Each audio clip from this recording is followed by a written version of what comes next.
بسم الله الرحمن الرحيم. الحمد لله رب العالمين، والصلاة والسلام على أشرف الأنبياء وسادة الأتقياء وسيد المرسلين خاتم النبيين محمد وعلى آله وأهل بيته وصحبه أجمعين.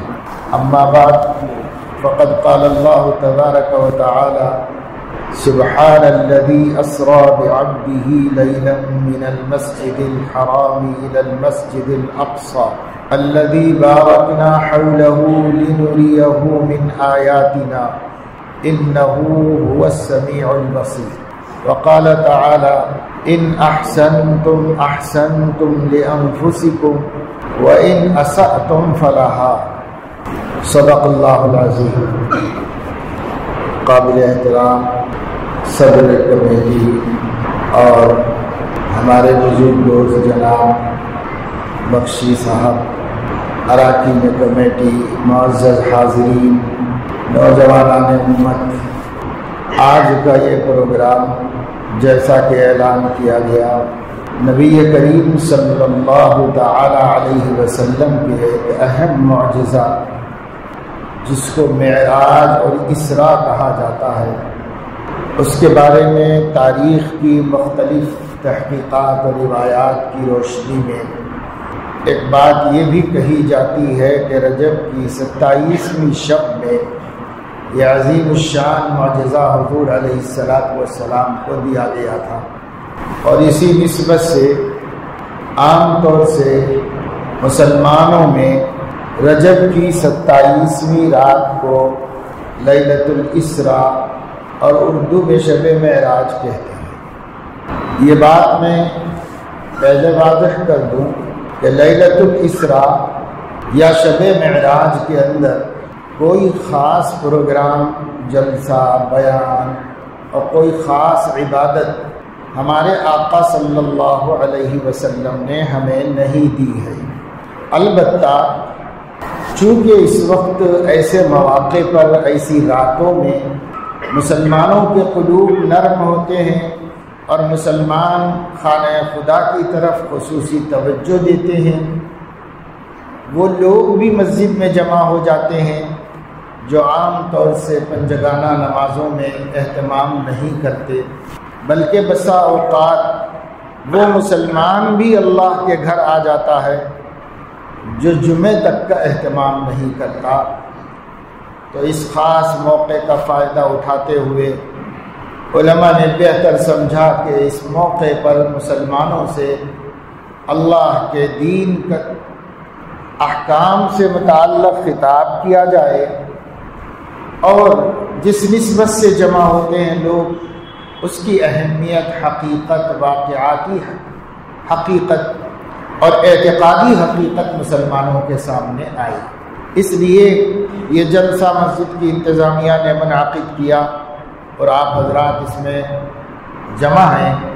چند ضروری باتیں پہلے اس معجزے سے متعلق آپ کے سامنے رکھنا چاہوں گا۔ پہلی بات یہ ہے کہ معجزہ کس کو کہتے ہیں؟ معجزے کو محدثین علامات نبوت کہتے ہیں، اور عام طور سے کتابوں میں معجزے کا لفظ استعمال کیا جاتا ہے، لیکن محدثین حدیث کی کتابوں میں معجزات النبی کے بجائے علامات نبوت کا نام رکھتے ہیں، کیونکہ پیغمبر اپنے دعوے، اپنے اخلاق اور کچھ قدرت سے دی گئی خاص علامتوں سے پہچانا جاتا ہے۔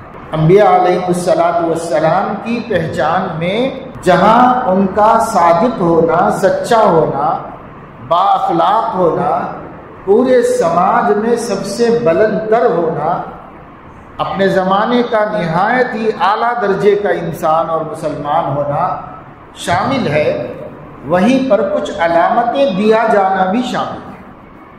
اللہ کی طرف سے بہت سے لوگ ایسے ہوتے ہیں جو کمزور ہوتے ہیں، بہت سے لوگ ہوتے ہیں جو پڑھے لکھے زیادہ نہیں ہوتے۔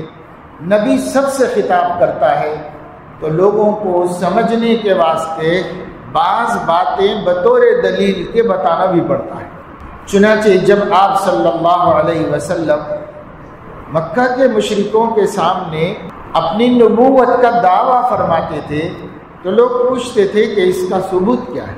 آپ تو ہمارے سماج میں پیدا ہوئے، ہمارے خاندان کے ایک فرد ہیں، ہمارے سامنے پلے بڑے، ایسا تو نہیں ہوا کہ اچانک آسمان سے اترے ہوں آپ، تو اب آپ سب لوگوں کی طرح ہمارے خاندان کے ایک فرد ہیں، تو کیا ثبوت ہے کہ آپ اللہ کے نبی ہیں؟ کیا ثبوت ہے کہ آپ کے اوپر وحی نازل ہوتی ہے؟ ایسے لوگ سوال کرتے تھے، ہر نبی سے کیے ہیں، ہمارے نبی سے بھی کرتے تھے۔ تو اللہ تعالیٰ ان کو کچھ ایسی خرق عادت چیزیں دکھاتا ہے، جب وہ ان سے ظاہر ہو جاتی تو لوگوں کو یہ ماننا پڑتا کہ اللہ کی طرف سے بھیجے گئے، اس کو تسلیم کرنا پڑتا ہے، اس کو ماننا پڑتا ہے۔ اس لیے اللہ تبارک و تعالی شانہ نے ہر نبی کو کچھ معجزات عطا فرمائے۔ آج ہی میں بخاری شریف پڑھا رہا تھا اور یہی سلسلہ چل رہا تھا علامات النبوت کا، اسی میں ایک یہ حدیث آئی کہ لوگوں نے آ کر حضور علیہ السلام سے پوچھا کہ آپ اپنے کو نبی کہتے ہیں تو ہمیں کوئی ایسی عجیب چیز بتائیے جو دوسرا نہیں کر سکتا، آپ کا اللہ سے خاص تعلق ہے تو آپ کر سکتے ہیں اور دوسرا نہیں کر سکتا، ایسی کوئی عجیب چیز ہمیں دکھائیے۔ تو حضرت علیہ السلام نے، رات کا وقت تھا اور چاند مکمل آسمان کے اوپر تھا، 13، 14، 15 تاریخ کو چاند مکمل ہوتا ہے آسمان پر، یہ مکمل آسمان پر چاند نظر آ رہا تھا۔ حضرت علیہ السلام نے اپنی انگشت شہادت سے چاند میں ایک اشارہ کیا درمیان سے، جیسے آپ نے زمین سے یہ اشارہ کیا، سینکڑوں میل دور آسمان پر، آسمان اور زمین کے درمیان جو چاند چمکتا نظر آ رہا تھا، زمین سے آپ کے اشارہ کرنے پر وہ 2 ٹکڑے ہوا اور دونوں 2 علیحدہ علیحدہ سمتوں میں دور دور چلے گئے، تاکہ اچھی طرح لوگ دیکھ لیں کہ یہ چاند جو مکمل تھا، مرکب تھا، وہ الگ ہو گیا، 2 ٹکڑے الگ الگ ہو گئے۔ سب نے دیکھا، کھلی آنکھوں سے دیکھا، لیکن جن لوگوں نے آپ علیہ السلام سے کوئی عجیب بات دکھانے کا مطالبہ کیا تھا، قرآن کہتا ہے کہ انہوں نے اس کے جواب میں کہا، ھذا سحر مستمر، اقتربت الساعة وانشق القمر وإن يروا آية يعرضوا ويقولوا سحر مستمر۔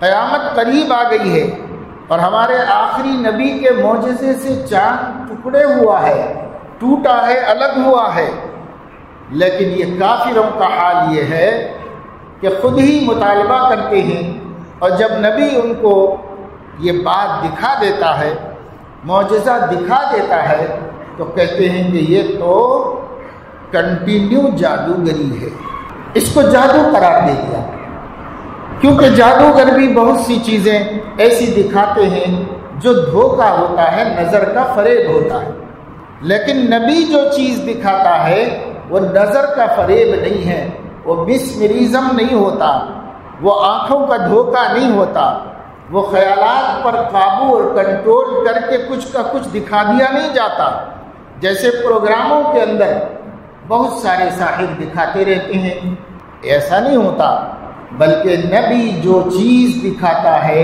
وہ حقیقت کے اندر تبدیل ہوتی ہے، نہ آنکھ کا دھوکہ ہے نہ خیال کا دھوکہ ہے، حقیقت میں ایسا ہوتا ہے۔ جیسے موسیٰ علیہ السلام عصا کو زمین پر ڈال دیتے تو وہ اژدہا بن جاتا، اور جب خود پکڑ لیتے تو لاٹھی بن جاتی۔ قرآن کہتا ہے کہ وہ حقیقت میں سانپ بنتا تھا اور حقیقت میں لاٹھی بنتا تھا، ایسا نہیں تھا کہ دیکھنے والے کو دھوکہ ہو رہا، بلکہ حقیقت میں ایسا ہوتا تھا، کیونکہ اللہ تعالیٰ کر دیتے تھے، تو اللہ کو قدرت ہے کہ وہ سانپ کو لاٹھی بنا دیں اور لاٹھی کو سانپ بنا دیں، اللہ کو اس میں کوئی تکلف نہیں ہے، کمزوری نہیں ہے، علی کل شیء قدیر ہے اللہ، ہر چیز کے کرنے پر قادر ہے، ایسا کرنے پر بھی اللہ تعالیٰ قادر ہے۔ تو سرور عالم صلی اللہ علیہ وسلم نے جب انگلی سے اشارہ کیا تھا تو چاند جو ہے وہ دیکھنے والوں کے آنکھوں کو دھوکہ نہیں ہوا تھا، بلکہ حقیقت میں بیچ میں سے ٹوٹ کر کٹ کر دو الگ حصوں میں تقسیم ہو گیا، پھر اللہ کے حکم سے وہ جڑ گیا اور یکساں ہو گیا۔ اسی طریقے سے ایک عظیم معجزہ سیدنا محمد الرسول اللہ صلی اللہ علیہ وسلم کو وہ بھی دیا گیا جس کا نام اسراء اور معراج ہے۔ یہ بطور معجزہ کہ آپ کو دیا گیا ہے۔ معجزہ اس کی اصل ہے معجز، اور معجز کے معنی ہے عاجز کر دینے والا، یعنی نبی کا ایسا فعل کہ ویسا کرنے سے دوسروں کو عاجز کر دے، کوئی اور نہیں کر سکتا۔ جیسے مٹھی میں کنکریوں کا کلمہ پڑھنا، یہ کسی سے ہو نہیں سکتا، پر نبی کے ہاتھ میں ایسا ہوا۔ اپنی شہادت میں نبوت کی گواہی دینے کے لیے سامنے نظر آتے دو کھجور کے درختوں کو بلا لینا اور ان کا جوان بچوں کی طرح دوڑتے ہوئے آنا، اور آپ کے یہ پوچھنے پر کہ بھائی تم جانتے ہو کہ میں اللہ کا رسول ہوں، تو ان دونوں درختوں کو کا اپنی زبان سے فصیح عربی میں اشہد انک محمد رسول اللہ کہنا دوسروں سے نہیں ہو سکتا، یہ نبی سے ہوا ہے۔ جو نبی کرتا ہے دوسرے کو عاجز کر دیتا ہے کہ وہ ایسا نہیں کر سکتا۔ ایسا نبی کے ہاتھ سے ہوا ہے کہ خندق کھود رہے تھے حضور علیہ السلام، 350 صحابہ کرام تھے، 3.5 کلومیٹر تک 10 فٹ چوڑی اور 30 فٹ گہری خندق کھودنا تھا۔ کھود رہے تھے سب لوگ، دشمن نکل چکا تھا، 10,000 کی تعداد میں دشمن مدینے میں حملہ کرنے کے لیے مکے سے نکل چکا تھا۔ وہ آگے بڑھتا جا رہا تھا، آگے بڑھتا جا رہا تھا۔ تدبیر کے درجے میں ہمارے نبی کو خندق کھودنی تھی، تو خندق کھدوا رہے تھے، خود بھی ساتھ میں کام کر رہے تھے۔ کئی دن بیت گئے، کسی نے بھی کھانا نہیں کھایا۔ صبح روشن ہوتے ہی کام شروع کر دیتے تھے، اندھیرا ہونے کے بعد چھوڑ دیتے تھے۔ روز یہ کام چل رہا تھا، کیونکہ 3.5 کلومیٹر تک مسلسل 30 فٹ گہری خندق کھودنا آسان کام نہیں تھا۔ یہ کرا رہے تھے حضور علیہ السلام۔ ایک دن جب آپ نے کسی سے بات کی تو ابو طلحہ رضی اللہ تعالی عنہ بہت محسوس کرنے لگے ضعف کو، نقاہت کو، کمزوری کو۔ تو ان کو اچھا نہیں لگا کہ ہمارے نبی کی آواز اتنی کمزور ہو گئی ہے، کئی دن سے کھانا نہیں کھایا اور مسلسل کام کر رہے ہیں۔ تو گھر گئے اور اپنی بیوی سے پوچھا کہ بھائی کچھ ہے ہمارے پاس کہ ہم اپنے نبی کو اتنا تھوڑا کھانا تیار کر دیں کہ وہ کھا لیں۔ تو ان کی بیوی نے کہا کہ تھوڑے سے جو ہے میں اس کو پیس کے روٹی بنا لیتی ہوں، اور ایک بکری ہے اس کو ذبح کر لیں گے اور اس کا گوشت تیار کر لیں گے۔ تو کہا جلدی تم کام کرو، میں بلا کے لاتا ہوں حضور علیہ السلام کو۔ بکری ذبح کر کے دے دی، انہوں نے ہانڈی چڑھا دی۔ یہ تھوڑی سی گیہوں اس کو چکی میں پیسا، اس کی 2-4-5 روٹیاں بننے کے لیے آٹا بھگا دیا، تیار کر دیا۔ اتنے میں حضور علیہ السلام کو جا کے جب انہوں نے کہا یا رسول اللہ، آپ کے لیے یا آپ کے ساتھ ایک اور آدمی کے لیے ہمارے گھر میں کھانا تیار ہے، آپ تشریف لا کے تناول فرما لیں۔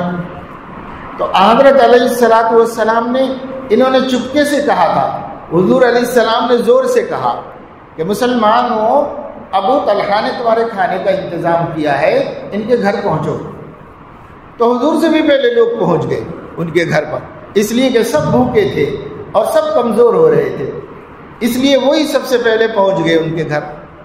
حضرت علیہ السلام سے پہلے حضرت ابو طلحہ دوڑ کے گئے، اپنی بیوی سے کہا کہ یہ 2-3 روٹیاں ہیں اور یہ تھوڑا سا شوربہ ہے، میں اکیلے ہی بلایا تھا حضور علیہ السلام کو، لیکن انہوں نے اعلان کر کے سب کو بلا دیا، سارے مجاہدین یہاں آ گئے، اب کیا ہوگا؟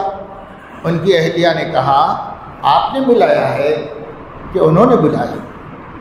تو کہا میں نے بلایا، اللہ کے نبی نے خود ہی بلایا ہے سب کو۔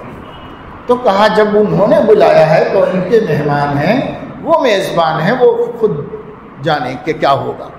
ہم نے ان کو بلایا ہے، ہم ان کی میزبان ہیں، اتنا انتظام ہے ہمارے پاس بس۔ سیدھے گھر میں تشریف لے گئے، اکیلے داخل ہوئے اور کہا کیا ہے؟ لاؤ آٹا، روٹی جو بنی تھی وہ منگائی، اور جو شوربہ تیار ہو گیا تھا سالن وہ منگایا، اور حضور علیہ السلام نے شوربے میں تو اپنا لعاب ڈال دیا۔ اللہ تعالیٰ نے آپ کے منہ میں زبان نبوت کی وجہ سے جو برکت رکھی تھی وہ دنیا کی کسی چیز میں نہیں رکھی تھی اللہ نے۔ تو حضرت علیہ السلام نے تھوڑا سا شوربے کو جھوٹا کر دیا، ہم لوگ جھوٹا کرنا بولتے ہیں۔ اب اس کے بعد فرمایا اس ہانڈی کو چولہے پہ چڑھی رہنے دو، اس میں سے ایک ایک پیالہ بھر کر کے نکالتے رہو، اور روٹی اپنے قبضے میں رکھی، اور فرمایا 10 آدمیوں کو بلاؤ اندر۔ 10 آدمی آئے، حضرت علیہ السلام روٹی اپنے ہاتھ سے توڑ کے دیتے تھے ان لوگوں کو۔ دست مبارک کی برکت سے اس روٹی کو کھاتے تو پیٹ بھر جاتا۔ 10 آدمی سیر ہو جاتے، چلے جاتے، اور 10 کو بلاؤ، اور 10 کو بلاؤ، اور 10 کو بلاؤ۔ اس طرح حضرت علیہ السلام نے 2 آدمیوں کا کھانا 80 آدمیوں کو کھلوایا۔ 80 لوگ آئے تھے، کھا گئے، اور سب پیٹ بھر کے کھائے۔ پھر بعد میں آپ نے خود کھایا۔ جب آپ کھا چکے تو حضرت صلی اللہ تعالی علیہ وسلم ان کو دعا دے کر وہاں سے اٹھے۔ ان کے گھر میں جتنی روٹیاں بنائی تھی وہ ویسے ہی رکھی ہوئی تھیں، اور جتنا سالن بنا تھا وہ ویسے ہی رکھا تھا، باقی سب نبی نے اپنی میزبانی میں اللہ سے لے کے کھلا دیا۔ یہ معجزات ہے۔ معجزہ نبی کا ہمارے ایمان میں داخل ہے۔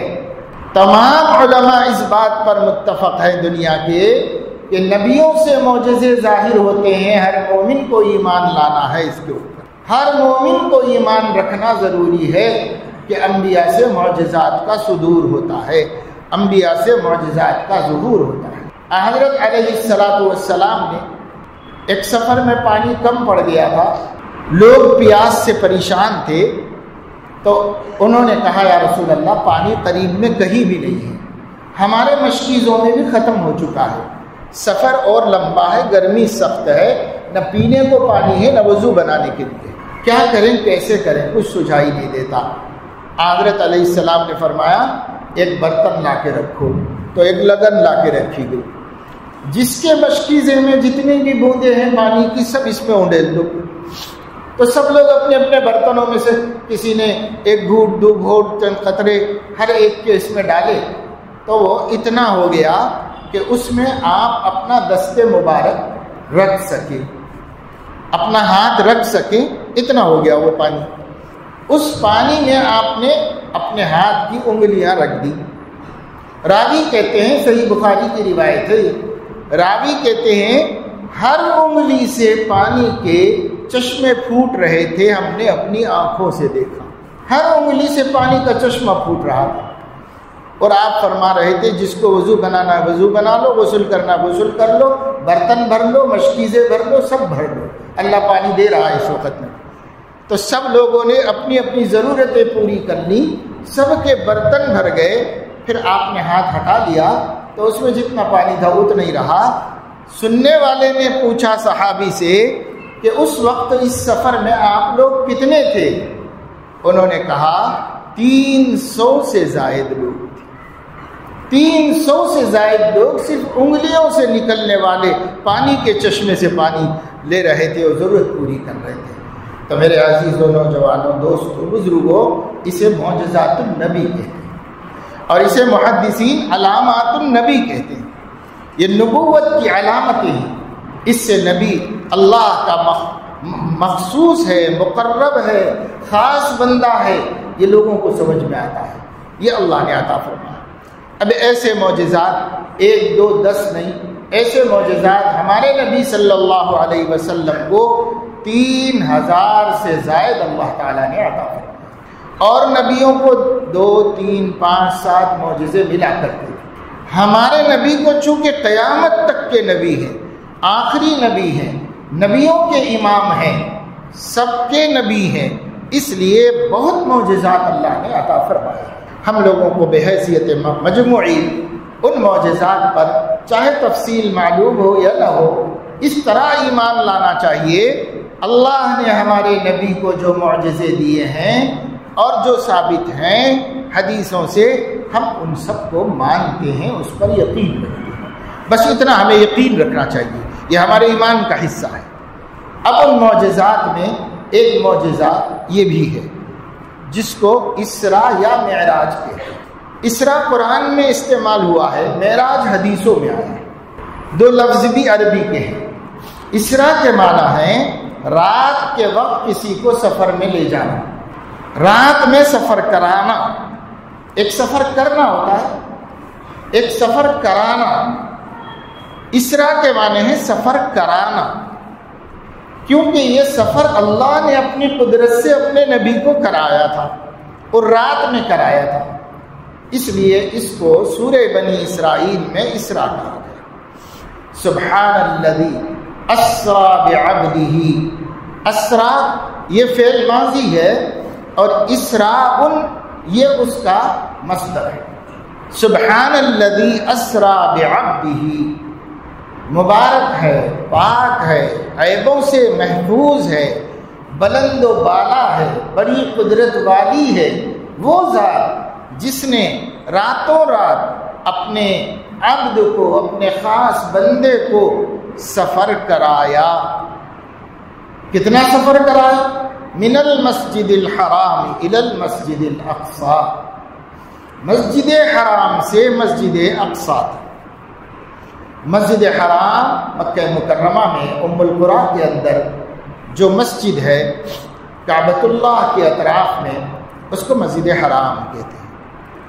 مسجد حرام اصلا نام ہے کعبۃ اللہ کا، کیونکہ پہل وہی مسجد تھی، وہ مسجد ہی ہے۔ اس کے بعد وہ مسجد باہر سے بھی بنا دی گئی ہے، اطراف میں پوری بہت دور دور تک بنا دی گئی ہے، وہ پوری کو ملا کر بھی مسجد حرام کہتے ہیں۔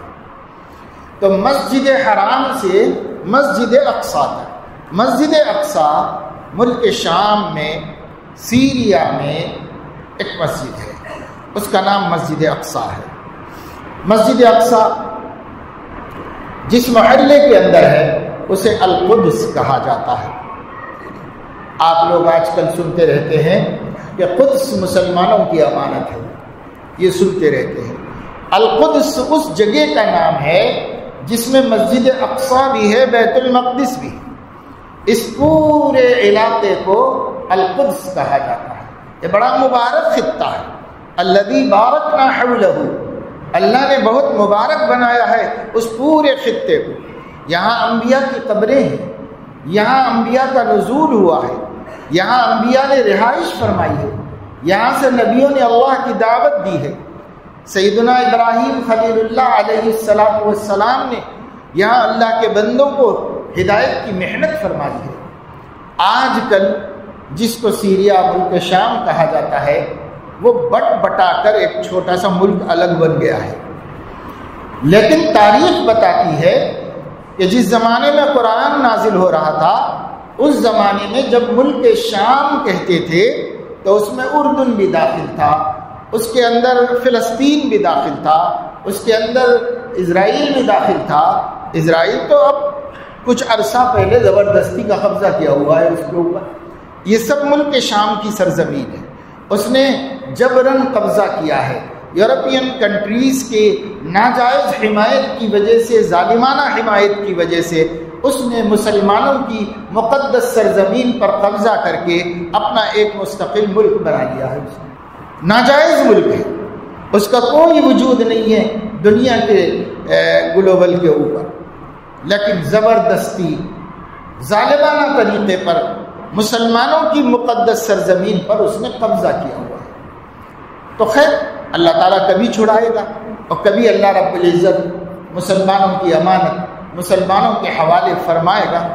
اللہ تبارک و تعالی شانہ مسلمانوں کے بدلنے کے منتظر ہیں. جب مسلمان بدلیں گے اللہ تعالیٰ دشمن کے ہاتھ سے یہ امانت مسلمانوں کے ہاتھ میں دے دے گا، اور مسلمان ہی اللہ کے اس حرم کے متولی بن جائیں گے دوبارہ.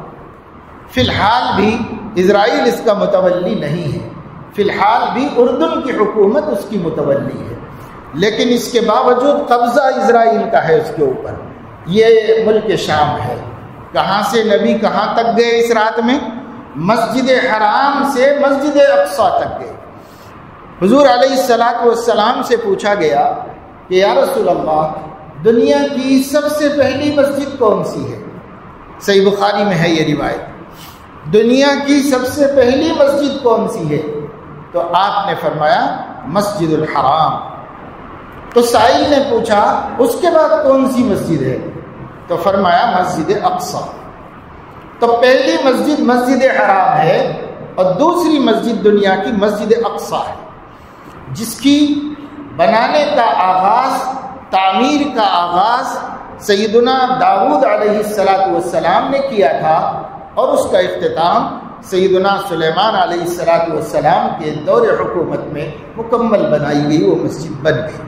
بلکہ ان کی زندگی میں تھوڑی بنی، ان کے انتقال کے بعد بھی کام چلتا رہا اور ان کے انتقال کے بعد بنی. مسجد اقصی کا ابھی کچھ کام باقی تھا. حضرت سلیمان علیہ السلام کی موت کا وقت آ گیا. جنات تعمیر کر رہے تھے کیونکہ ان کی حکومت تمام مخلوق پر اللہ نے کی تھی. قرآن مجید میں اللہ رب العزت نے فرمایا وَشَدَدْنَا مُلْكَهُ وَآتَيْنَاهُ الْحِكْمَةَ وَالْخِطَابَ. اللہ تعالیٰ نے حضرت سلیمان علیہ السلام کو سب مخلوقات پر اقتدار دیا تھا، حکومت دی تھی. تو وہ جنات سے اس مسجد کی تعمیر کرا رہے تھے. آپ مسجد اقصی جائیں گے، اور آج کل تو جانے کی ضرورت نہیں، سوشل میڈیا کی سہولت نے،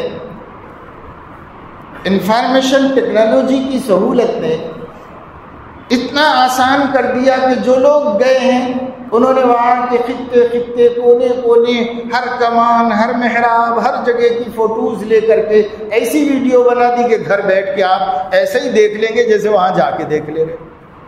تو اگر کوئی مسجد اقصی کو جا کے دیکھے یا یہاں سے دیکھے تو اسے پتہ چلے گا جو پتھر اس میں استعمال ہوئے ہیں اور جس طرح کی وہ تعمیر کی گئی ہے، یہ انسانوں کی بس کی بات نہیں. اس دور میں انسانوں کے علاوہ دوسری مخلوقات کو انہوں نے استعمال کیا ہے. اس میں ابھی کام باقی تھا کہ موت کا وقت آ گیا. سلیمان علیہ السلام نے اللہ تعالیٰ سے کہا یا اللہ یہ جنات بہت سرکش ہوتے ہیں، میں مر جاؤں گا تو یہ کام چھوڑ کے بھاگ جائیں گے، یہ کرنے والے نہیں اور کسی اور کے قابو میں آنے والے نہیں. میرے قابو میں تو آپ نے دے دیا ہے، اب یہ کسی اور کے قابو میں آئیں گے نہیں، لہذا کچھ کیجیے کہ کیا ہوگا.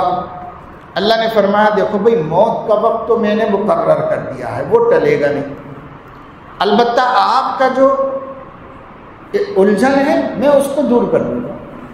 چنانچہ حضرت سلیمان علیہ السلام مسجد اقصی کے ممبر پر اپنی عصا لاٹھی لے کر کھڑے ہو گئے اور وہ نگرانی کرتے تھے، وہاں سے سب دیکھتے رہتے تھے.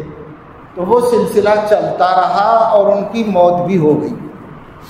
اللہ نے روح قبض کر لی، فرشتہ آیا اور روح قبض کر کے لے گیا. وہ اسی طرح لاٹھی لے کے کھڑے، ادھر دیکھتے ادھر دیکھتے ادھر دیکھتے، برابر کام نگرانی کر رہے تھے. اور ڈر کے مارے وہ جنات پورا کام کرتے جا رہے تھے کرتے جا رہے تھے.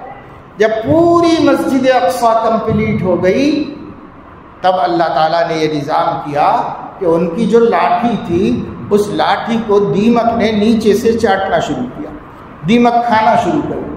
اب دیمک کھاتے کھاتے کھاتے اندر گھس کے کھوکھلی کر دیا. ان کا لوڈ اس کے اوپر نہیں رہ سکا، لکڑی ٹوٹی اور وہ گرے. سب جنات انسان سب بھاگ کے آئے، دیکھے حضرت کو کیا ہو گیا، گر گئے. پیغمبر آ کے دیکھا تو پتہ چلا بہت پرانی لاش ہے، بہت پہلے کبھی انتقال ہو چکا ہے. یہ بھی ایک معجزہ ہے جو اللہ رب العزت نے اس وقت کے پیغمبر کے ہاتھ پر ظاہر فرمایا، اپنی قدرت کا اظہار، اللہ کی قدرت کا اظہار. یہ مسجد اقصی ہے. 2 گنبد آپ کو دکھائے جاتے ہیں. ایک گنبد گولڈن کلر کا ہے اور اس کے نیچے مسدس عمارت ہے، یعنی 7 گوشوں کی عمارت ہے، 6 یا 8 گوشے ہیں، اور اس کے اوپر ایک گنبد ہے، وہ گنبد گولڈن کلر کی ہے۔ یہ ایک آپ کو گولڈن ڈوم دکھایا جاتا ہے، زیادہ تر یہی دکھایا جاتا ہے تصویروں میں، انٹرنیٹ پر، خبروں میں۔ جب بھی بات مسجد اقصیٰ کی آتی ہے دکھاتے ہیں بیت المقدس، اس کا گنبد دکھاتے ہیں۔ یہ یہودیوں کی بہت بڑی سازش ہے، وہ مسلمانوں کو بھلا دینا چاہتے ہیں کہ مسجد اقصیٰ کہاں ہے، یہ بھلا دینا چاہتے ہیں، کیونکہ وہ لوگ مسجد اقصیٰ کو شہید کر کے مسجد اقصیٰ کی جگہ پر ایک دوسرا ٹیمپل بنانا چاہتے ہیں اور اسے وہ دجال کا پائے تخت بنانا چاہتے ہیں۔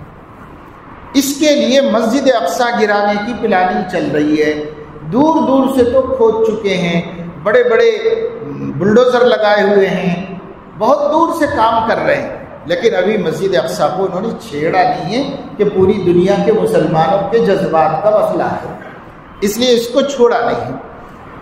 ہیکل سلیمانی کے نام سے جو انہوں نے ایک پورا ماڈل بنایا ہے عمارت کا اور اس کو پوری دنیا میں متعارف کرا دیا ہے اور انٹرنیٹ پر بھی رکھ دیا ہے ہیکل سلیمانی کو، اس کو وہ لوگ اوپر سے اتار رہے ہیں مسجد اقصیٰ پر، اور اس طرح یہ بتا دیا ہے کہ ہم مسجد اقصیٰ شہید کر کے یہ ہیکل سلیمانی یہاں پر بنائیں گے، یہ دجال کا ٹیمپل وہاں پر بنائیں گے۔ اس کی کوششیں وہ لوگ کر رہے ہیں، اس لیے بیت المقدس دکھاتے ہیں اور مسجد اقصیٰ کا نام لیتے ہیں تاکہ مسلمانوں کو یاد ہی نہ رہے کہ مسجد اقصیٰ کا ہے۔ اس لیے میں نے یہاں آپ کو یہ بات بتا دی علم میں رہنے کے لیے، بیت المقدس کے بہت دور پیچھے آپ کو ایک اور گنبد کالا نظر آئے گا۔ وہ جو دور گنبد نظر آ رہا ہے مسجد بیت المقدس سے بہت دور پر ہے، وہ جو گنبد نظر آ رہا ہے وہ مسجد اقصیٰ کا گنبد ہے، اور وہ مسجد ہے جسے پیغمبروں نے مل کر بنایا ہے، اور وہی ہمارا سابقہ قبلہ ہے۔ قبلہ اسلام پہلے بھی کعبۃ اللہ تھا، بعد میں آج بھی کعبۃ اللہ ہے، بیچ میں اللہ نے کچھ مدت تک نبیوں کا قبلہ بنایا، بنی اسرائیل کے انبیاء کا قبلہ وہی تھا۔ ہمارے نبی سیدنا محمد الرسول اللہ صلی اللہ علیہ وسلم نے بھی 16 یا 17 مہینے تک اسی کی طرف نماز پڑھی تھی، پھر اللہ سے مانگ کر انہوں نے کعبۃ اللہ کو مسلمانوں کا ہمیشہ کا قبلہ بنوا دیا۔ یہ سفر یہاں سے یہاں تک ہوا۔ اب جب مسجد اقصیٰ پہنچے، وہاں بیت المقدس کے سامنے حضور علیہ الصلاۃ والسلام نے اپنی سواری باندھی۔ یہ جو سواری تھی یہ دنیا کی سواری نہیں تھی، آپ کی اونٹنی نہیں تھی، کوئی گھوڑا نہیں تھا، یہ ایک سواری تھی جو جنت سے لائی گئی تھی اور فرشتے ساتھ میں لے کے آئے تھے۔ یہ سواری حضور علیہ الصلاۃ والسلام اس پر بیٹھ کے گئے تو حضرت علیہ الصلاۃ والسلام کو اللہ نے دنیا میں سواری کیوں بھیجی؟ اس واسطے کہ یہ دنیا دارالاسباب ہے، یہاں انبیاء علیہ السلام کو بھی اللہ اسباب کے ماتحت چلاتے ہیں، اس لیے مسجد حرام سے مسجد اقصیٰ تک دنیا کا سفر تھا، اسے سواری پر کرایا۔ بہت تیز رفتار سواری تھی، اتنی دور کہ خود آپ نے ارشاد فرمایا صلی اللہ علیہ وسلم کہ یہ جو سواری لائی گئی تھی ایک قدم حد نظر پر رکھتی تھی، یعنی کھلی جگہ پر میدان میں آدمی کھڑے ہو کر دیکھے تو صحیح نظر والے کی نظر جتنی دور جب تک جا سکتی ہے، یہ سواری ایک پاؤں اٹھا کے وہاں رکھتی، اتنی دور رکھتی، اور اس طرح چلتی تھی۔ تو ظاہر بات ہے کہ یہ سفر بہت مختصر سے وقت میں مکمل ہو گیا۔ رات کے کسی حصے میں مسجد حرام سے مسجد اقصیٰ آ گئے۔ یہاں اللہ تبارک و تعالی شانہ نے تمام انبیاء علیہ الصلاۃ والسلام کی ارواح مبارکہ کو حاضر کر دیا حضور علیہ السلام کی زیارت کے واسطے۔ ہر نبی کی تمنا تھی کہ وہ امام الانبیاء کو دیکھے۔ اللہ تعالیٰ نے آج اس کا موقع فراہم کر دیا۔ سب انبیاء علیہ السلام بھیج دیے گئے مسجد بیت المقدس کے اندر، سب کے سب وہاں آ گئے۔ حضرت عیسیٰ علیہ السلام ان 1.25 لاکھ نبیوں میں وہ واحد نبی ہیں جن کا انتقال نہیں ہوا ہے، وہ ابھی بھی زندہ ہیں، زندہ آسمانوں پر اٹھائے گئے اور آج تک بھی زندہ ہیں۔ اس وقت حضرت عیسیٰ مسیح ابن مریم علیہ السلام کی عمر مبارک 2023 برس ہو گئی۔ 2022 سال پورے ہو گئے، 23واں سال چل رہا ہے۔ یہ جو کیلنڈر ہے نا، جنوری فروری کا جو 2023 چل رہا ہے اس وقت میں، یہ کیلنڈر شروع ہوا ہے حضرت عیسیٰ کی پیدائش کے دن سے، اس لیے عرب اس کو میلادی کیلنڈر کہتے ہیں۔ حضرت عیسیٰ کی پیدائش کے دن سے شروع ہوا ہے، اور یہ جو 1444 کا کیلنڈر ہے وہ حضور علیہ السلام کی ہجرت کے سال سے شروع ہوا ہے، اس لیے اس کو ہجری کیلنڈر کہتے ہیں۔ تو حضرت علیہ السلام کو ہجرت کر کے اب 1444 سال ہو چکے ہیں، اور عیسیٰ علیہ السلام کو پیدا ہو کر کے اب 2023 سال ہو چکے ہیں۔ ان کی عمر یہی ہے اور زندہ ہے۔ انشاءاللہ قیامت کے قریب میں جب حضرت مہدی ظاہر ہو جائیں گے تو ظہور مہدی کے بعد نزول عیسیٰ ہوگا۔ پتہ نہیں اب جب تک ان کی عمر اور کتنی ہوگی اللہ بہتر جانتا ہے، لیکن جتنی بھی ہوگی زندہ ہی ہیں وہ، اور زندہ ہی آسمانوں سے تشریف لائیں گے۔ پیدا نہیں ہوں گے حضرت عیسیٰ علیہ السلام، پیدا ہو چکے ہیں، اب نزول ہوگا، اب ولادت نہیں ہے ان کی، نزول ہے۔ اس لیے مسلمانوں کا عقیدہ ظہور مہدی نزول عیسیٰ کا ہے کہ مہدی ایک اللہ کے نیک بندے ہیں، آل رسول میں سے، حضرت صلی اللہ علیہ وسلم کی اولاد میں سے ہیں، حسینی اور حسنی نسل کے ہیں، اور بڑے نیک آدمی، بڑے اللہ والے آدمی، جن کے ذریعے اللہ تعالی قیامت کے قریب زمانے کی مسلمانوں کی مظلومیت کا خاتمہ کر کے مسلمانوں کو خوشحال کر دے گا، اسلام کو غالب کر دے گا۔ وہ ظاہر ہوں گے، کسی گھر میں پیدا ہوں گے مدینہ منورہ کے، اور اس گھر میں پیدا ہونے کے بعد بچوں کی طرح وہیں پلیں گے، بڑھیں گے اسی خاندان میں، ان کی عمر 40 برس تک ہو جائے گی، اور اس زمانے میں جزیرۃ العرب کا جو خلیفہ ہوگا اس کا انتقال ہو جائے گا۔ اس کے انتقال کے بعد اس کے شہزادے خلافت کے واسطے آپس میں لڑنا شروع کریں گے، اور خون ریزی ہوگی، جنگیں ہوں گی، خون خرابہ ہو رہا ہوگا۔ ایسے وقت میں حضرت مہدی، جن کا نام محمد ابن عبداللہ ہے، وہ مدینہ منورہ سے چھپ کر مکہ مکرمہ چلے جائیں گے، اس ڈر کے مارے کہ کہیں لوگ مجھے پکڑ کے خلیفہ نہ بنا دیں، اس لیے وہاں سے نکل کر مکہ مکرمہ چلے جائیں گے۔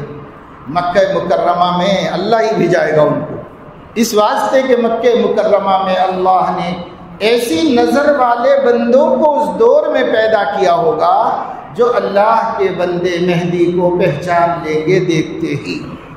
اس لیے جب وہ وہاں آ جائیں گے تو وہ طواف کر رہے ہوں گے، اللہ کے نیک بندے انہیں دیکھ کے پہچان لیں گے کہ یہی اللہ کے خلیفہ ہیں، مہدی ہیں، جن کا وعدہ کیا گیا ہے۔ اطراف سے پہاڑیوں سے بھی آواز آئے گی، ھذا خلیفۃ اللہ المسلمین فاستمعوا لہ واطیعوا۔ اس کے بعد حضرت مہدی بچنے کی کوشش میں کامیاب نہیں ہوں گے، وہ بچنا چاہیں گے، ان کو پکڑ لیں گے یہ لوگ، بڑے احترام کے ساتھ کعبۃ اللہ کے سامنے لائیں گے، اور رکن یمانی حجر اسود اور دروازے کے بیچ میں بٹھا کر کے ان سے اس وقت کے اللہ والے لوگ بیعت خلافت کر کے انہیں امیر المومنین تسلیم کر لیں گے۔ میں دوسرے موضوع میں چلا گیا، لیکن یہ بتانا چاہ رہا ہوں کہ بہت سے عقیدے مسلمانوں کے علم میں ہے ہی نہیں، اس لیے بات آ گئی تو بتا دیا کہ اس کا نام ہے ظہور مہدی۔ مہدی کا ظاہر ہونا جو مسلمانوں کا عقیدہ ہے، ہمارے ایمانیات میں داخل ہے ظہور مہدی۔ ظہور مہدی اس کا نام ہے۔ اور یہاں ایک نقطہ ذہن میں سب لوگ رکھ لیں کہ مہدی کو پہچانا جائے گا، جو حقیقی مہدی ہوگا وہ دعویٰ نہیں کرے گا، جو دعویٰ کرے وہ جھوٹا ہے، جو بچنے کی کوشش کرے وہ سچا ہے۔ دعویٰ نہیں کرے گا مہدی۔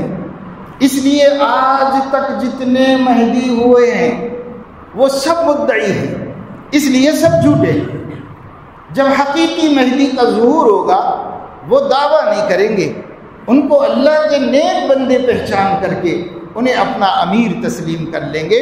اس کے بعد سے پھر وہ ایسی زبردست عمارت کریں گے کہ خلافت راشدہ کو زندہ کر دیں گے اور ایک بہترین نظام کائنات میں قائم ہوگا۔ اور ان کے زمانے اقتدار میں آسمانوں سے ایک دن جب وہ فجر کی نماز پڑھا رہے ہوں گے، اقامت ہو گئی ہوگی، آگے بڑھیں گے مصلی میں، اتنے میں دیکھیں گے کہ دو فرشتوں کے کندھوں پر ہاتھ رکھ کر سیدنا عیسیٰ علیہ نبینا علیہ الصلوۃ والسلام آسمان سے اتر کے نماز پڑھنے کے لیے آ رہے ہیں۔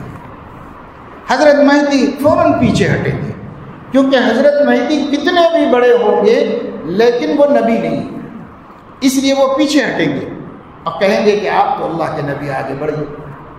حضرت عیسیٰ فرمائیں گے اقامت تمہارے لیے کہی گئی ہے، اس لیے یہ نماز کو آپ ہی پڑھا دیجیے۔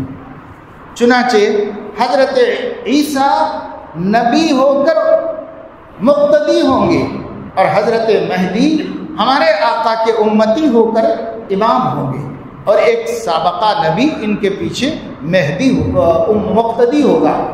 یہ بات جب حضور علیہ السلام نے بیان کی تو خود یہ بھی فرما دیا کہ ایسا کیوں ہوگا، اس لیے کہ نبی کسی امتی کا مقتدی نہیں بن سکتا، اس دن کیوں ہوگا ایک نماز میں؟ تو حضور علیہ السلام نے خود فرمایا تکرمتن لہذہ الامہ، اس امت کی عزت بڑھانے کے لیے ایسا بھی ایک واقعہ ہوگا کہ نبی امتی کے پیچھے نماز پڑھے، اس امت کی عزت بڑھانے کے واسطے۔ خیر بہرحال یہ ایک واقعہ ہے، اس سلسلے میں بڑی دھاندلیاں دھوکے چلتے رہتے ہیں۔ مسلمانوں کو چوکنا رہنا چاہیے، باشعور رہنا چاہیے، اپنے عقیدے علماء سے سمجھ کر رہنا چاہیے۔ جب پہلے سے نہیں سمجھتے تو دھوکہ کھاتے، اس لیے پہلے سے سمجھ کر رہنا چاہیے۔ اس وجہ سے ہم نے یہ بات بتا دی۔ اب ظہور مہدی کے بعد نزول عیسیٰ ہوگا، ظہور مہدی و نزول عیسیٰ۔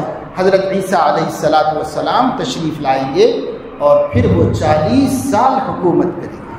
حضرت عیسیٰ کا نکاح نہیں ہوا تھا اٹھانے سے پہلے، اب آنے کے بعد شادی کریں گے۔ حضرت شعیب علیہ السلام کی اولاد میں ایک بیٹی سے شادی کریں گے، یہ بھی نبی نے بتا دیا ہمارے آقا نے۔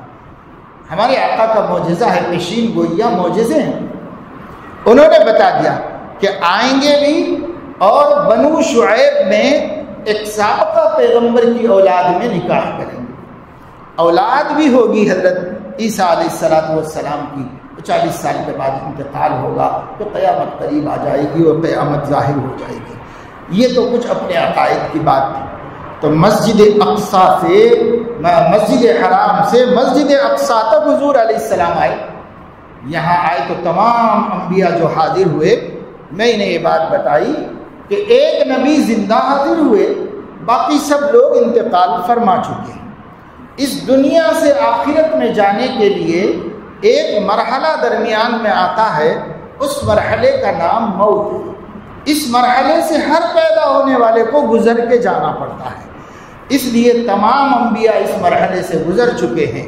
قرآن کے مطابق، صحابہ کے عقیدے کے مطابق، اہل السنت والجماعت کے عقیدے کے مطابق تمام انبیاء سوائے عیسیٰ علیہ السلام کے ایک وقت آئے گا کہ ان کو بھی اس مرحلے سے گزر کر اللہ کے حضور حاضر ہونا پڑے گا۔ اب یہ سارے نبی موجود ہیں۔ حضرت علیہ السلام سے جبرائیل نے کہا کہ آگے بڑھیے، اقامت ہو چکی ہے، نماز پڑھائیے۔ حضور علیہ السلام نے آگے بڑھ کر اس لیلۃ الاسراء میں 2 رکعت نماز پڑھائی، ایسی نماز جس میں مقتدی 100% انبیاء علیہ السلام، سب کے سب نبی تھے اور کچھ فرشتے ساتھ میں تھے، اور نماز کی امامت حضور علیہ السلام نے فرمائی۔ اس لیے حضور علیہ السلام کو امام الانبیاء کہا جاتا ہے، تمام نبیوں کے امام ہیں۔ اور چونکہ اللہ نے ہر نبی سے عہد لیا تھا مبعوث کرتے وقت کہ تم میرے آخری نبی پر ایمان لانا، میرے سے وعدہ کرو کہ ایمان لاؤ گے، تو انہوں نے وعدہ کیا تھا۔ ہر نبی نے ہمارے نبی پر ایمان لایا، اس لیے ہمارے آقا کو نبی الانبیاء کہا جاتا ہے۔ سب انبیاء کے نبی ہیں، ہر نبی اپنی امت کا نبی ہے، لیکن ہمارے نبی اپنی امت کے نبی بھی ہیں اور تمام امتوں کے نبی ہیں، اس لیے وہ نبی الانبیاء بھی ہیں۔ بہرحال بڑا اونچا مقام ہے، بہت بڑا مرتبہ ہے، بعد از خدا بزرگ تو ہی۔ قصہ مختصر، اللہ ہے اور اللہ کے بعد کسی کا مقام ہے تو وہ سرور کونین فخر اعظم حضرت محمد رسول اللہ صلی اللہ علیہ وسلم ہے۔ اللہ کے اور ان کے بیچ میں کسی کا مرتبہ اور کسی کا مقام نہیں، سب سے بڑا مقام ان کو اللہ نے دیا۔ تو امامت فرمائی۔ امامت کے بعد ایک چھوٹا سا پروگرام ہوا، اس پروگرام میں اولو العزم پیغمبروں نے اللہ کی تحمید اور اللہ کی ثنا بیان کی۔ آدم علیہ السلام نے ثنا بیان کی، نوح علیہ السلام نے بیان کی، ابراہیم علیہ السلام نے، موسیٰ علیہ السلام نے، عیسیٰ علیہ السلام نے۔ یہ اولو العزم پیغمبر ہیں۔ اولو العزم پیغمبروں نے اس وقت اللہ کی حمد و ثنا بیان کی۔ جب سب لوگ بیان کر چکے تو حضرت جبرائیل نے کہا کہ اب آپ صدارتی خطاب کیجیے۔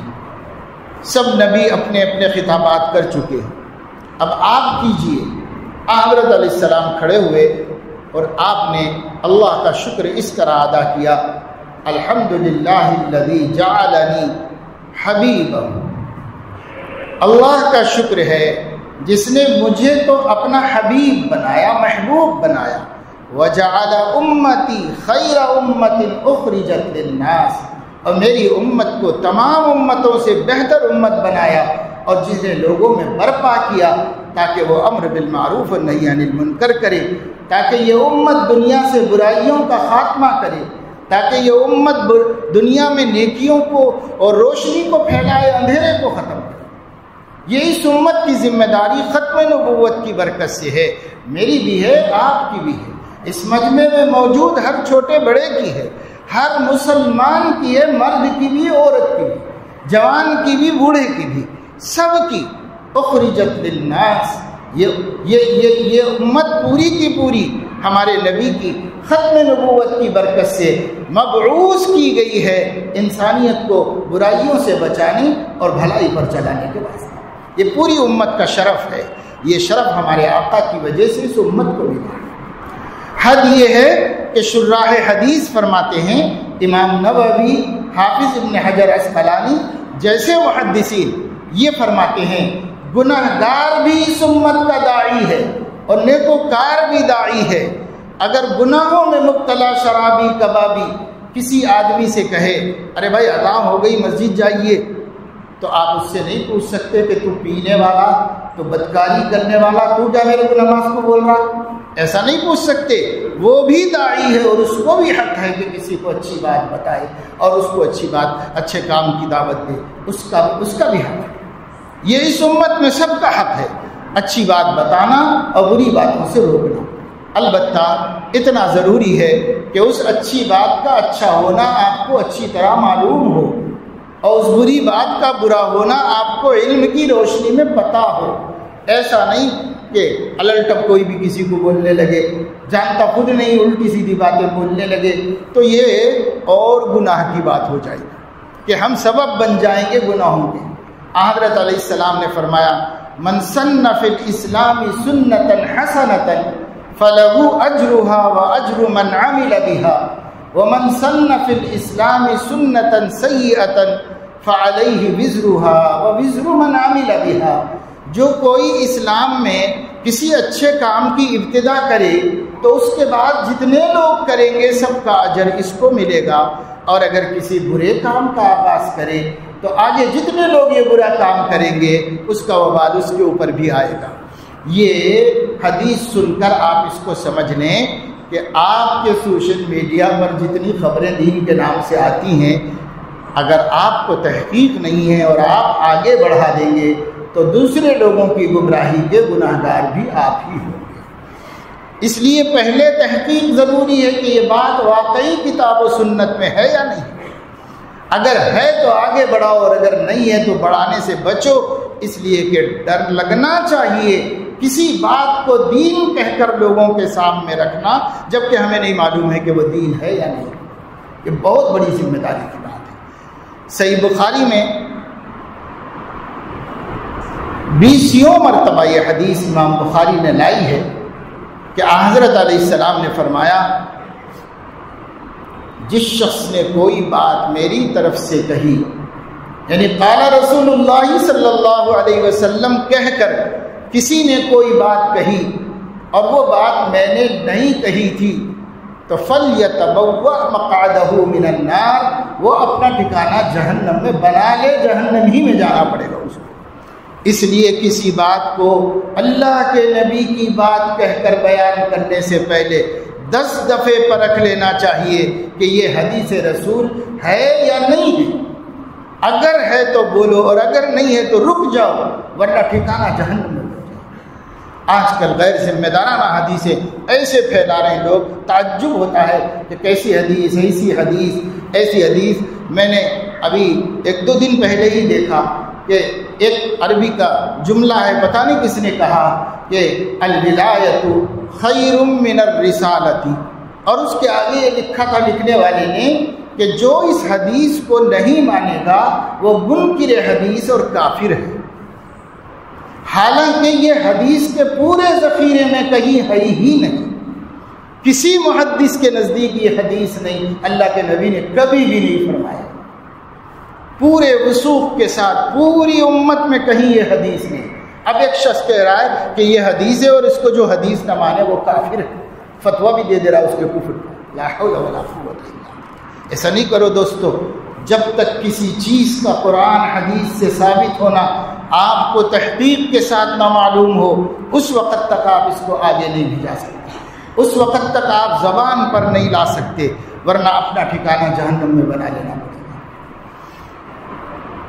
جو باتیں میں نے آپ کو اس وقت میں بتائی، الحمدللہ میں آپ کو احادیث کے حوالے سے بتا رہا ہوں، خاص طور سے بخاری شریف جو سب سے مستند کتاب ہے اس کے حوالے سے آپ کو بتا رہا ہوں، اور جو واقعہ معراج کا تھوڑی جھلک آپ کو دکھا رہا ہوں، یہ بھی بخاری شریف میں سے ہی آپ کو بتا رہا ہوں۔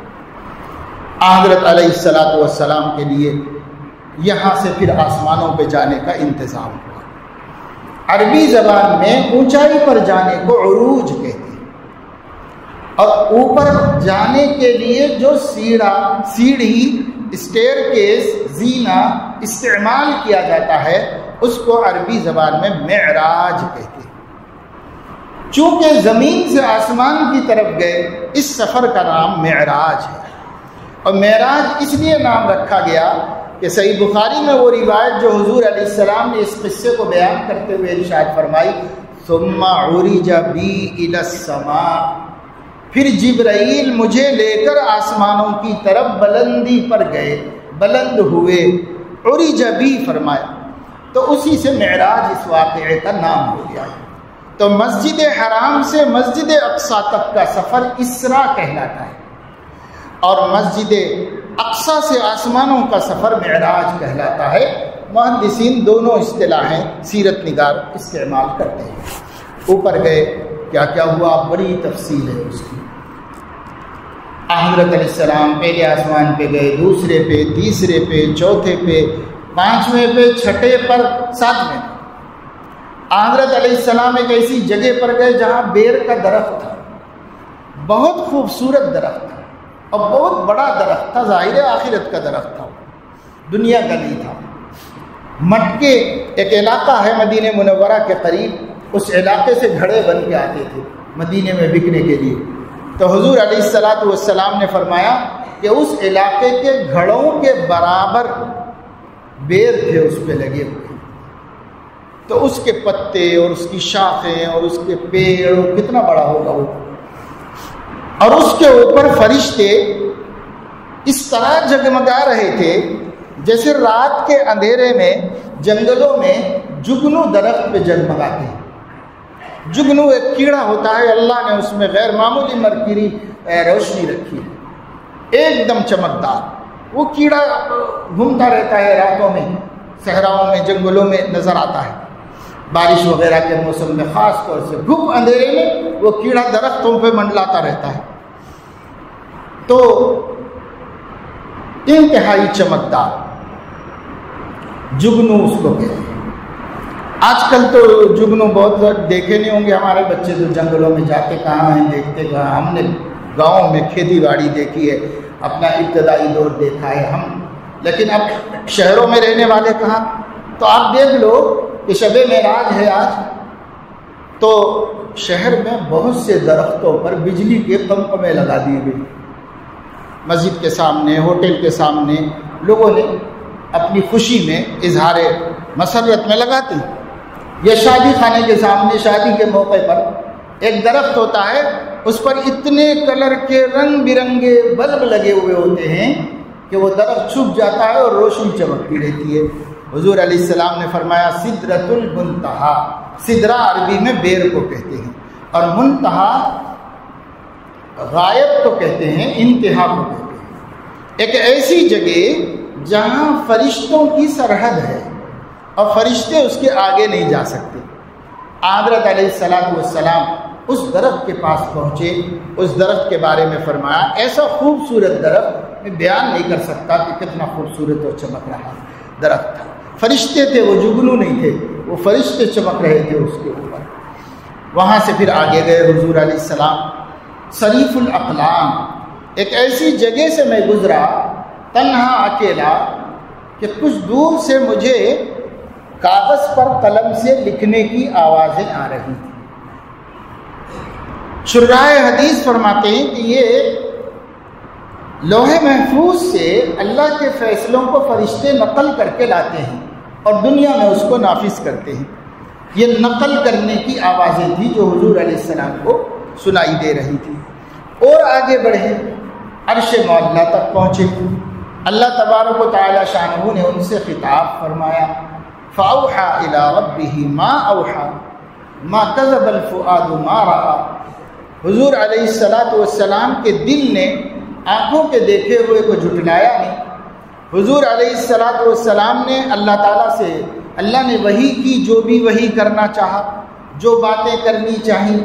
بعض روایات سے پتہ چلتا ہے کہ اللہ نے آپ کو سورہ فاتحہ ہدیے میں دی.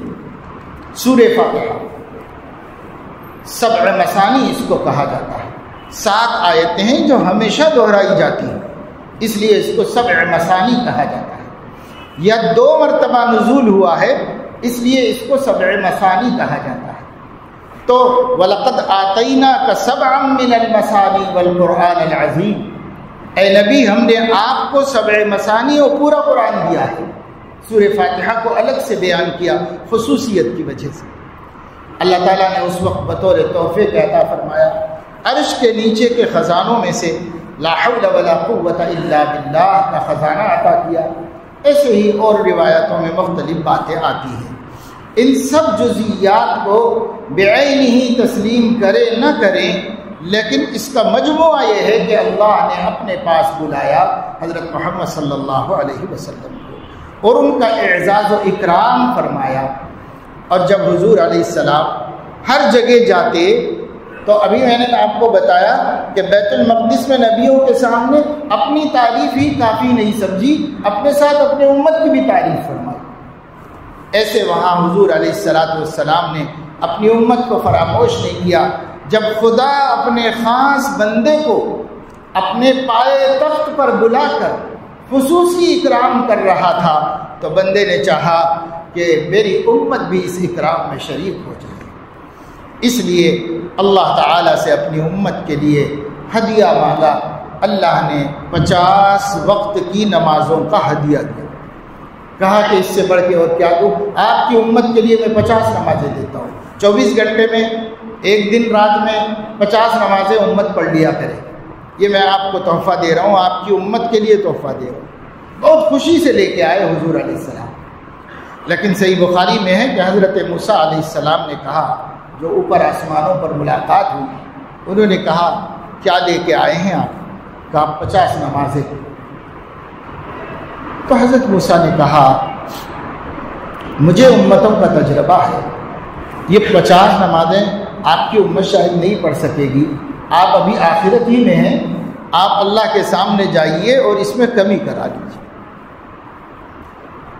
تو حضور علیہ السلام گئے، بعض روایات کے مطابق 10 نمازیں اللہ نے کم کی، جب 10 رہ گئی تو 5ویں دفعہ اللہ رب العزت نے 5 اور کم کر دی، اور اس وقت فرمایا ما يبدل القول لدي وما انا بظلام للعبید، کہ میرے پیارے میں فیصلے بدلا نہیں کرتا، میرا فیصلہ کبھی بدلتا نہیں ہے، میں نے جو 50 کا فیصلہ کیا تھا وہ فیصلہ برقرار ہے، البتہ عمل 5 نمازوں کا دے رہا ہوں، اجر 50 نمازوں کا دوں گا، کیونکہ میں اپنے وعدے سے نہیں مکروں گا۔ جو بندوں کو یہ نعمت دی تھی، نعمت میں کمی نہیں کیا، ثواب برابر دوں گا، صرف عمل میں کمی کر دیا، کیونکہ آپ نے سفارش کی کہ امت کے لیے مشقت ہو جائے گی، تو میں نے عمل میں کمی کر دی، اجر میں کوئی کمی نہیں۔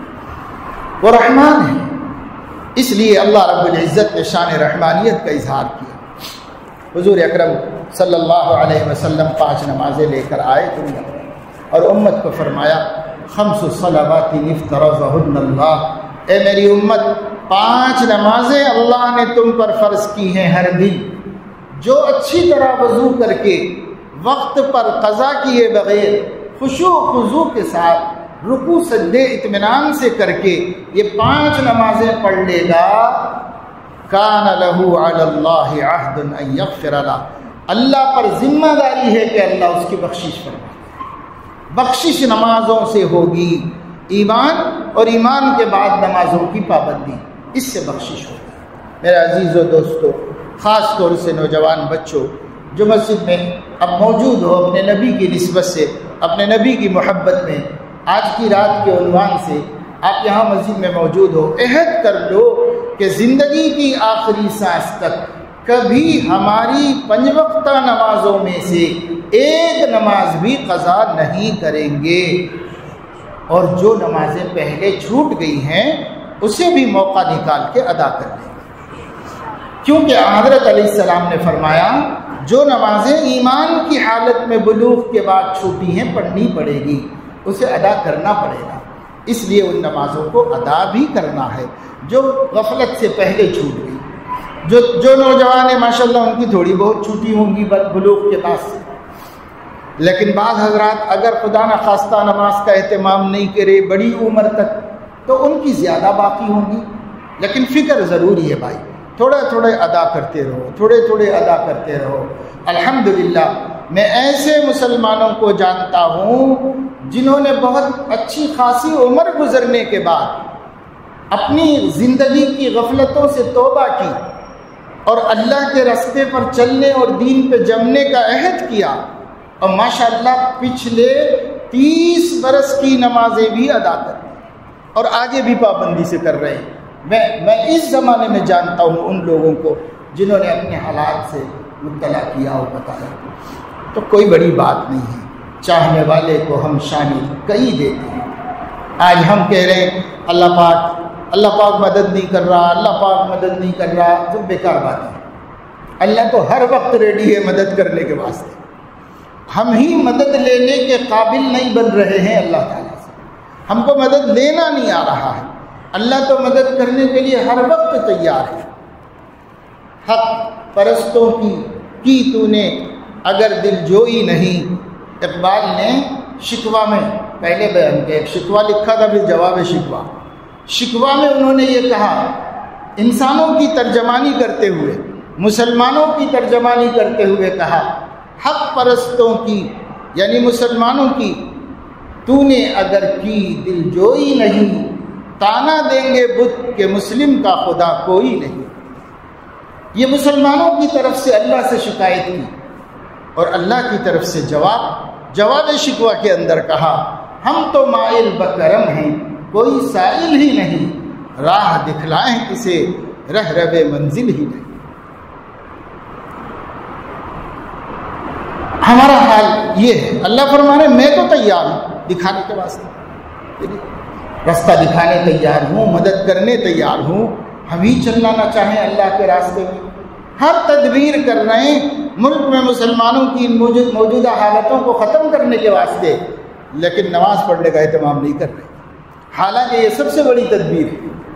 نماز کی پابندی ہر مسلمان کرے، ہر مسلمان، ہمارے سماجی خدمت گزاروں کو، سیاسی لیڈروں کو، سب کو کبھی مل کر تنہائی میں جو ان کے دوست احباب ہیں ان کو سمجھانا چاہیے، ان کو بتانا چاہیے آپ کے جذبات اچھے ہیں، آپ خدا کی مخلوق کی خدمت کر رہے ہیں، دن رات بڑے بڑے مجاہدے کر رہے ہیں کہ مسلمانوں کو یہ سہولت دیں، مسلمانوں کی یہ مدد کریں، مسلمانوں کی، اچھے جذبات ہیں، اچھے کام ہیں، لیکن میرے دوست اگر نمازوں کے اہتمام کے ساتھ نہیں کرو گے تو اللہ تعالیٰ پہلے نماز کا سوال کرے گا، اسی میں اٹک جاؤ گے، اسی میں پھنس جاؤ گے۔ اس لیے پہلے نماز کا اہتمام کرتے ہوئے دوسرے سارے کام کرو، سماجی کام کرنا چاہیے، سیاسی کام کرنا چاہیے، بستیوں کے اندر کمیٹیاں ہونا چاہیے، مسلمانوں کو اچھے کاموں پر لگانا چاہیے، نوجوانوں کے اندر جو بری عادتیں سماج میں آتی چلی جا رہی ہیں، اپنے محلے کی کمیٹی، محلہ کمیٹی اپنے محلے کے نوجوانوں کو پیار سے، محبت سے، ہر برائی سے محفوظ رکھنے کی کوشش کرنا چاہیے۔ یہ مسلمانوں کی ذمہ داری ہے، یہ نبی کی وراثت ہے، یہ نبی کی امانت ہے جس کی فکر سب کو کرنا چاہیے۔ آج ڈرگس مسلمانوں میں عام ہو گئے ہیں، آج نوجوان کالج کلچر کے نام پر بے حجابانہ نامحرموں سے ملاقات کرنے کو بری بات نہیں سمجھتے، حالانکہ صحیح مسلم کی روایت کے مطابق کسی نامحرم کو دیکھنا آنکھ کا زنا ہے، کسی نامحرم کی باتیں سننا کان کا زنا ہے، کسی نامحرم سے ہاتھ لگانا ہاتھ کا زنا ہے۔ حضور علیہ السلام نے اس کو زنا قرار دیا ہے، زنا کا لفظ بولا ہے حضور علیہ السلام نے۔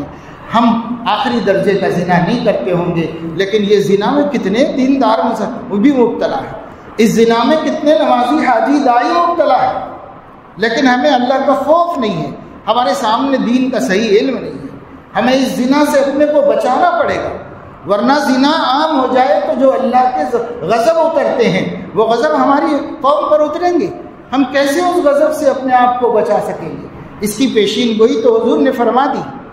اس لیے میرے دوستو، دین پر مضبوطی سے جمنا، یہ ہے معراج کا پیغام۔ اور حضرت علیہ السلام کہ معراج کے واقعے میں یہ جو سورت بنی اسرائیل کی ہے، قاری صاحب نے ابھی قرآن مجید پڑھی، اگلی آیتوں میں ایک آیت تھی وہ بھی میں نے پڑھی، بس اس کے بارے میں تھوڑی سی بات کہہ کر بات ختم کرتا ہوں۔ اللہ تعالیٰ نے یہودیوں سے فرمایا ان احسنتم احسنتم لانفسکم وان اسأتم فلہا۔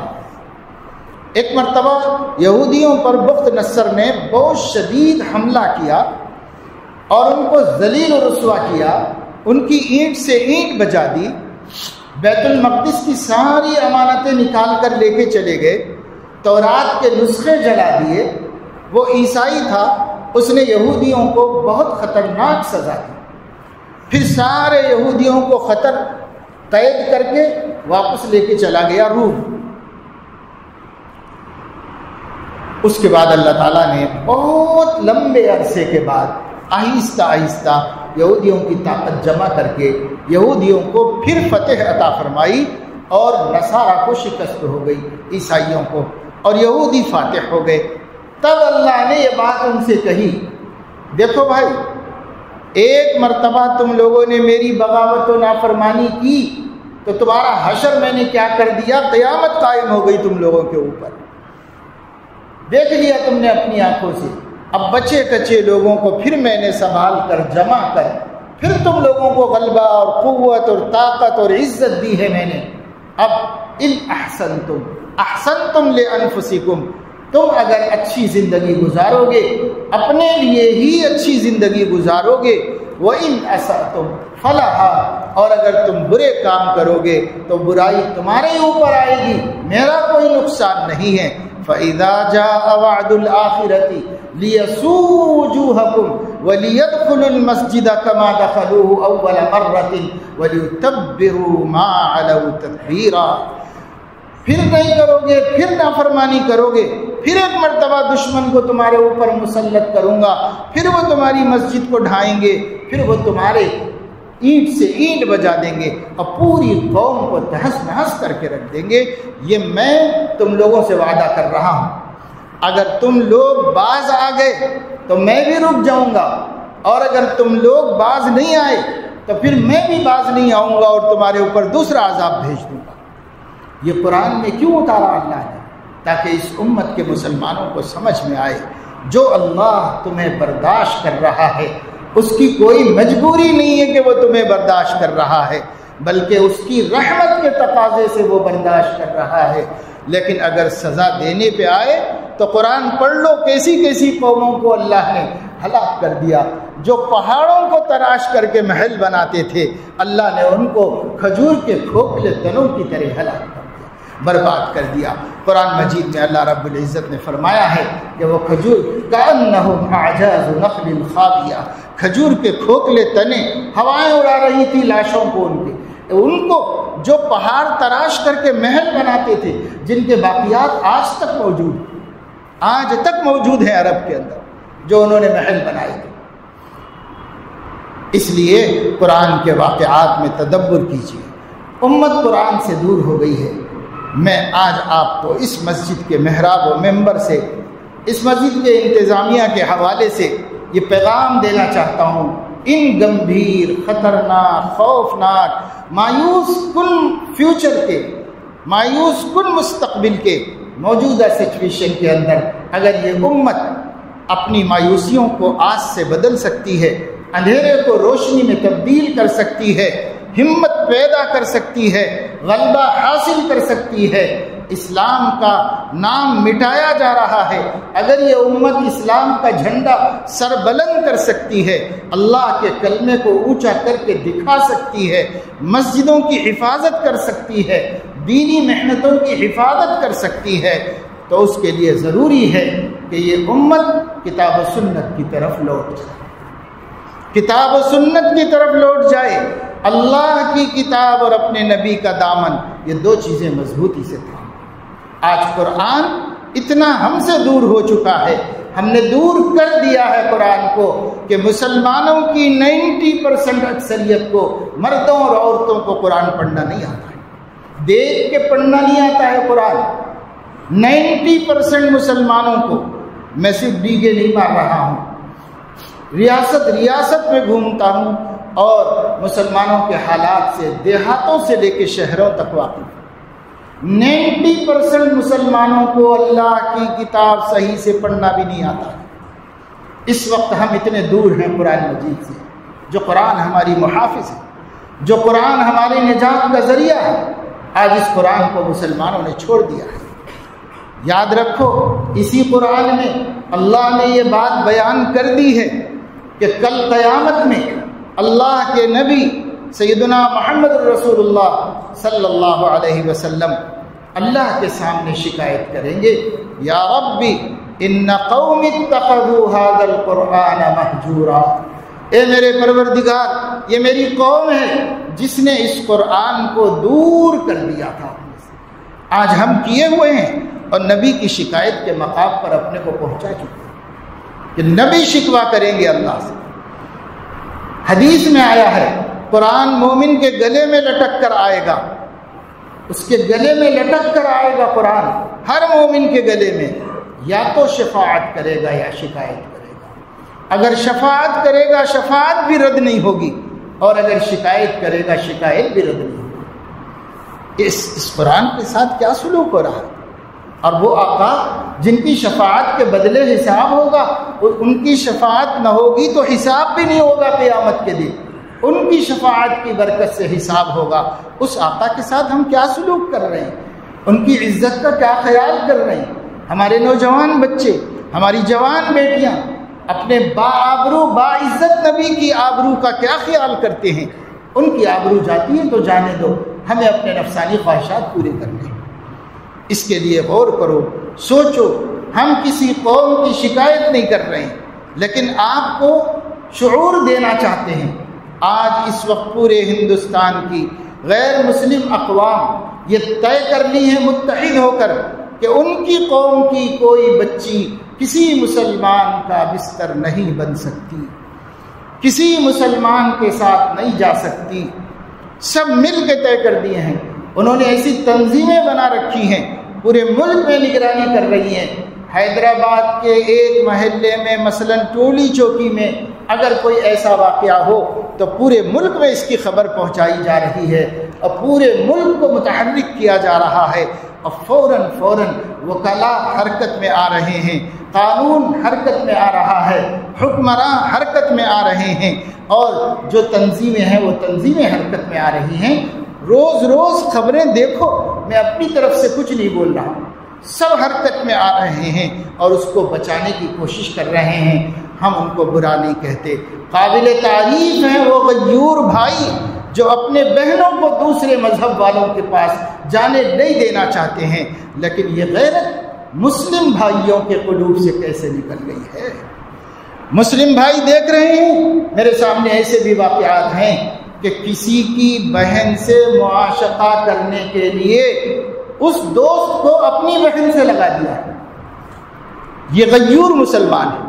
کہاں گئی ہماری غیرت؟ آج ہی میں بخاری شریف میں حدیث کے الفاظ پڑھ رہا تھا، اللہ کے نبی صلی اللہ علیہ وسلم ایک کنواری لڑکی سے بھی زیادہ شرم و حیا کا معاملہ فرمایا۔ ہم اتنے بے حیا ہو گئے۔ کہاں ہیں بھائی جو اپنی بہنوں کو بچانا چاہتے ہیں؟ کہاں ہیں وہ بہنیں جو اپنے بہنوں کی آبرو کی حفاظت کرنا چاہتے ہیں؟ کہاں ہیں وہ باپ جو اپنی بیٹی کو اللہ کی ناراضگی سے بچانا چاہتے ہیں؟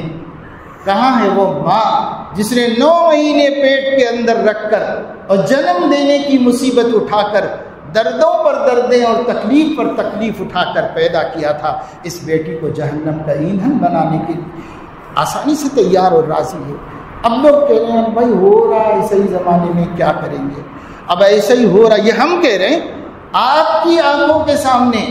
آپ کا سامنے والا یہ نہیں کہہ رہا ہے کہ ایسا ہی ہو رہا ہے، یہ نہیں مان رہا ہے کہ یہ محبتیں ہیں، بلکہ وہ یہ کہہ رہا ہے کہ یہ سازشیں ہیں، محبتیں نہیں۔ ہم کہہ رہے ہیں کہ محبتیں ہیں، اب چلتا کیا کر سکتے؟ بس یہ میں بہت اپنے دل کے گہرائی سے تمام امت کی بہنوں کے بھائیوں سے کہوں گا، آپ پاک دامن بن جاؤ، آپ عفیف بن جاؤ، آپ کسی کی بہو بیٹی پہ نظر مت خراب کرو، آپ امانت دار بنو، آپ کی نگاہیں امانت دار ہوں اور آپ کا دل امانت دار ہو، پھر آپ کی بہن بھی امانت دار رہے گی اور آپ کی بیٹی بھی امانت دار رہے گی۔ ہم نہیں بدلیں گے تو ہماری بہو بیٹیوں کو کوئی نہیں بدلنے والا ہے۔ اس لیے اس کی طرف توجہ دیجیے، فکر کیجیے، اس مبارک رات میں اللہ کے سامنے کچھ ارادے کیجیے، عزائم کیجیے، اور کچھ اچھے بننے کے ہم اچھے ہیں ماشاءاللہ ایمان کی وجہ سے، لیکن اتنے اچھے نہیں ہیں کہ اللہ راضی ہو جائے۔ اس لیے ہمیں اور اچھا بننے کی کوشش کرنا چاہیے، سماج سے برائیوں کا خاتمہ کریں، نشہ کو ہر مومن اپنے سے دور کر دے، اس لیے کہ یہ اللہ کے غضب کا سبب ہے۔ اور بدکاری نہیں کرتے ہوں گے مگر آنکھوں کا زنا، کانوں کا زنا، ہاتھ کا زنا، زبان کا زنا، یہ زنا کو بھی ختم کر دو، چھوڑ دو اور تقوی اور پرہیزگاری اختیار کرو۔ اللہ مجھے آپ کو سب کو توفیق عمل نصیب فرمائے۔ میں وعدہ کر لیا تھا ہمارے بخشی بھائی سے، لیکن صبح سے بخار نزلہ، لیکن پھر میں نے کہا وعدہ وفا ہو جائے۔ اور دوسرے یہ کہ اس موقع پر جو اللہ کے بندے اکٹھے ہو جاتے ہیں، ایک اچھا موقع ہے کہ ان کے کانوں میں ہم اپنے نبی کا کوئی پیغام پہنچا دیں۔ اللہ پاک ان باتوں کو قبول فرما لے اور ہم سب کو صراط مستقیم پر استقامت نصیب فرمائے۔ آمین۔ وآخر دعوانا الحمد للہ۔